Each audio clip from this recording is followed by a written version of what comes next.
তুই তো বিজেপির হয়ে কথা বলতে এখন পাল্টি খাচ্ছ কেন? এরকমই কথা আমি শুনলাম, তাই না? তো আমাকে বলছে তুমি পাল্টি খাচ্ছ কেন? আমি পাল্টি খেয়েছি বলে মনে হলো? কেন পাল্টি খেয়েছি বলে মনে হলো?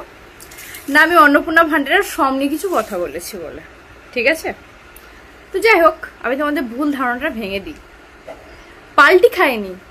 একটা কথা কি জানো তো, যদি মানে নিজে যে দলটা পছন্দ করি, ঠিক আছে, সেই দলে যদি কোনো, খারাপ বলবো না, কোনো উল্টোপাল্টা কাজ দেখি বা ধরো বিকল্প কোনো মানে বিপরীত, মানে যেটা আশা করেছিলাম সেটা না, অন্য কিছু কাজ দেখি, তাহলে তো মুখটা খুলবে, সবাই খুলবে, আমি না।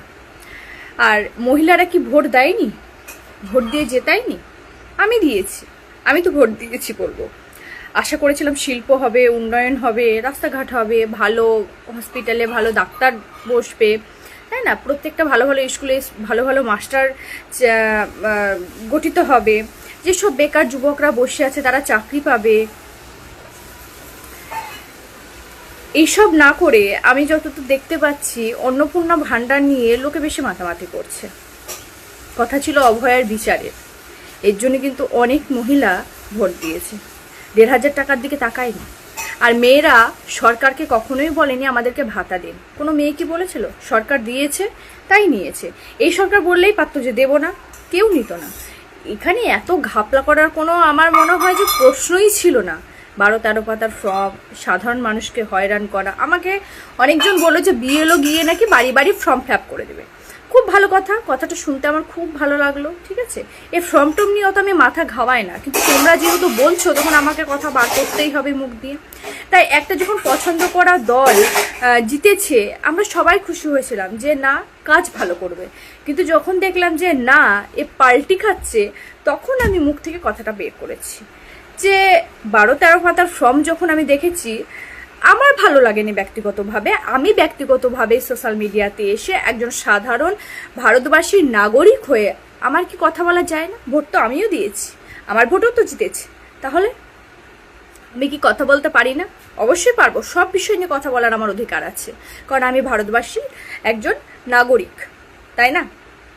তাহলে এই ফর্মটা দেখে আমার ভালো লাগেনি, আমি ব্যক্তিগতভাবে বলেছি আমার ভালো লাগেনি। তাই বলে আমি কখনো কাউকে যে জমা দিও না এই কথাটা বলিনি। অবশ্যই জমা দাও, কেন জমা দেবে না?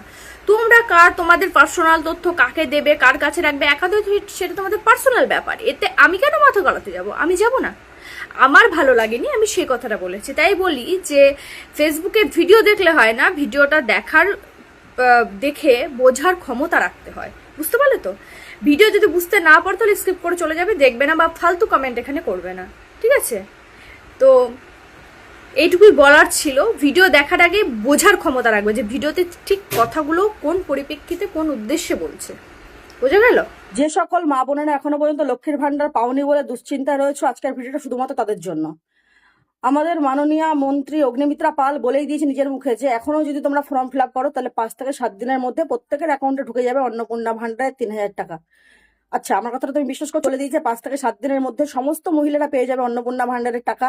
আর কাউকে চিন্তা করতে হবে না। একমাত্র ৩ ধরনের ক্যাটাগরির মহিলারাই পাবে না এই টাকা। কারা তারা? তারা হচ্ছে যারা ইনকাম ট্যাক্স দেয়, যে সমস্ত মহিলারা, বা যে সমস্ত মহিলারা সরকারি চাকরি করে। আর একটা হচ্ছে যে সমস্ত মহিলাদের ভোটার কার্ডের নাম নেই, মানে ২০২৬ সালে SIR এর নাম যাদের বাদ চলে গেছে। এই ৩ ধরনের মা বোনেরা বাদ দিয়ে বাকি কিন্তু সবাই পাবে। যাদের স্বামীরা সরকারি চাকরি করে তারাও পাবে টাকা।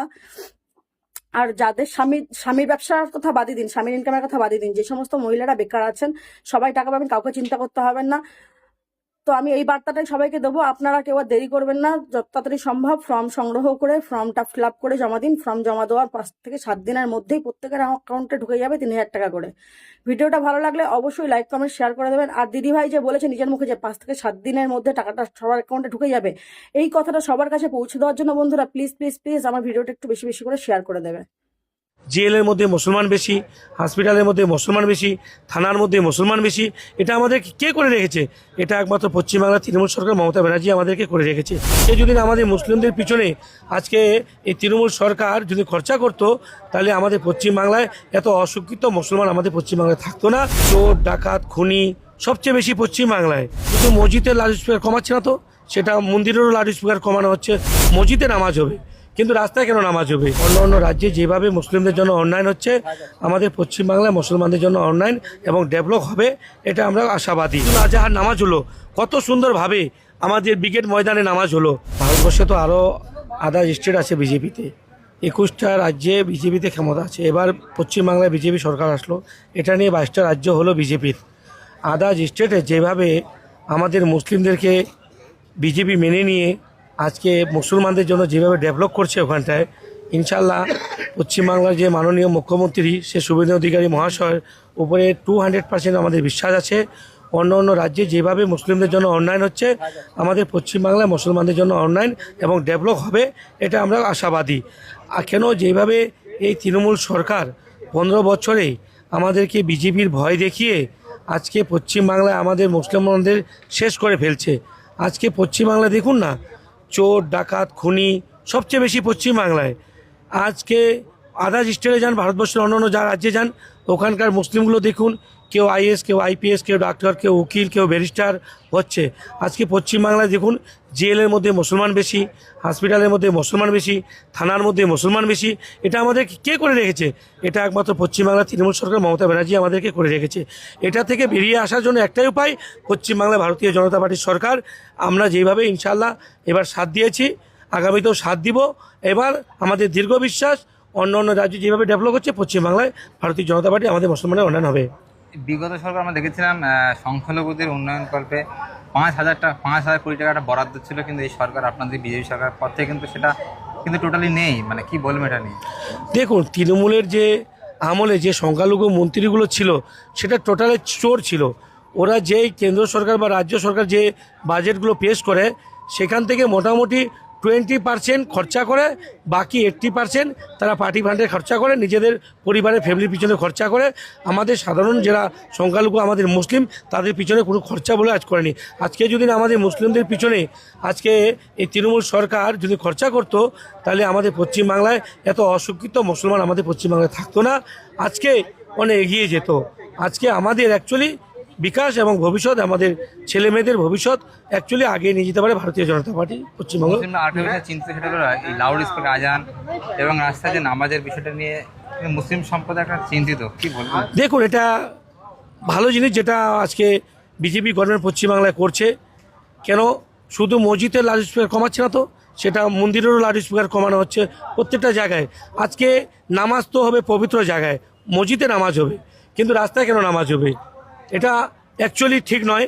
কেন কাউকে অসুবিধা করে রাস্তার মধ্যে নামাজ পড়া, এটা ঠিক নয়। তার জন্য এবার দেখুন না, এই যে আমাদের ঈদুল আজহার নামাজ হলো, কত সুন্দরভাবে আমাদের ব্রিগেড ময়দানে নামাজ হলো, কীভাবে কত সুন্দরভাবে, কোনো মানুষের অসুবিধা হয়নি। এইভাবে যত বড় ময়দান থাকবে, তত নামাজ পড়তে সুবিধা হবে, সব মানুষগুলো এক জায়গায় থাকবে, তাদের নিজেদের মধ্যে উচ্ছ্বাস এবং আনন্দটা বেশি হবে।